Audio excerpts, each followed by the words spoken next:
You've probably heard of baby brain or mum brain, the feeling of just sort of forgetting everything, being really foggy, being unprepared. Trust me, I still feel like that. But what if I told you that science has just found that the long game of raising children is actually protecting your brain from aging? Well, there's a new study. Let's talk about it. Welcome back. I'm Joanna. I'm a mum of two to a 9-month-old and a 2.5-year-old, and I like evidence-based parenting. I like making informed decisions, and if you like the idea of that, I'm trying to make a little mini series of like 3-minute mum science that basically just breaks down studies really quickly so that we can make informed decisions together. If you like the idea of that, please do hit subscribe. Anyway, back to it. A 2025 study had researchers from Yale and UC Santa Barbara look at brain scans of 38,000 people. This data was from the UK Biobank. They wanted to know, does the number of children that a person has affect how their brain functions as they get older? And what they found was really interesting. The more children that someone had raised, then the more coordinated the activity between all these different brain regions were at working together. Specifically, something called the somatomotor network. I'm absolutely butchering that. Somatomotor network. You would never believe that I actually studied psychology at university. You'd never believe it. A network that helps you understand other people's thoughts, feelings, and behaviours. Basically, the part of your brain that makes you good at reading people. Coordination in this brain region normally decreases with age. It's just what happens when your brain ages. But in parents where they've raised children, especially multiple children, that decline appeared to be buffered. The more children that they had raised, the more their network stayed active and connected. Now, it is important to say that this study is again correlation, not causation. So it hasn't proved and can't prove that raising children cause this brain effect. It's an association. They found that people that had more children generally had better functioning in this brain region, and people that didn't have children had a decreased coordination in this brain region. It's correlation.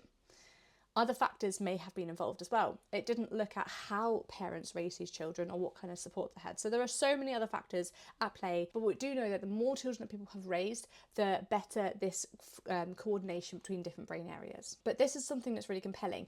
This effect showed up in men and women. So it's not about pregnancy and hormones or biology, it's the act of parenting itself. That means that even people that didn't birth those children, so adoptive parents, they've raised children, so they're going to have a better outcome as well. Now let's look at the science behind it. Why might this happen? Well, the lead researcher, Dr. Edwina Orchard, put it like this. Raising children creates a novel and complex environment that lasts for decades. You know, you're going to have your children in your life forever, hopefully.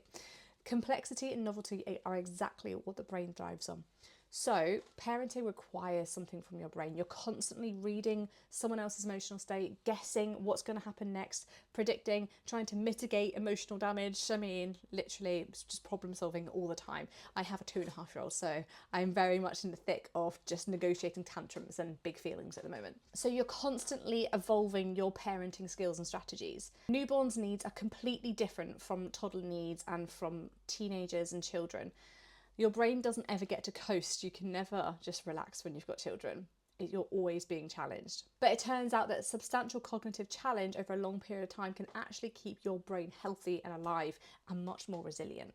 So what can we practically take away from this? Well, if you're in the thick of early parenthood and you feel like your brain is mush, first of all, I get it. It's real, it's valid, it is legit something that happens. The early years are exhausting and it's a big, just like baptism of fire. But I want to reframe that for you, that you go through something called matrescence. And this is really interesting. Matrescence is basically becoming a mother, and also dads go through patrescence as well, becoming a dad.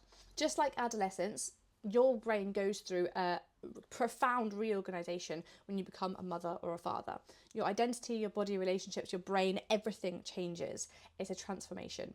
And your brain basically starts to recalibrate itself so that it can primarily look after the needs of your child and your children. So it builds new neural pathways around empathy, social cognition, responsiveness.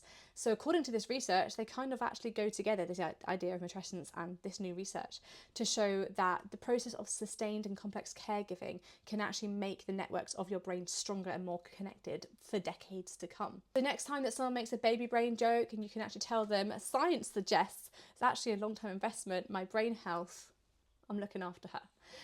Your brain is literally being rebuilt by having children and by parenting children, and the returns are only just beginning. So I hope you like this video. Please do hit like, subscribe, let me know your experiences down below, and hopefully I'll see you for another video. See you later.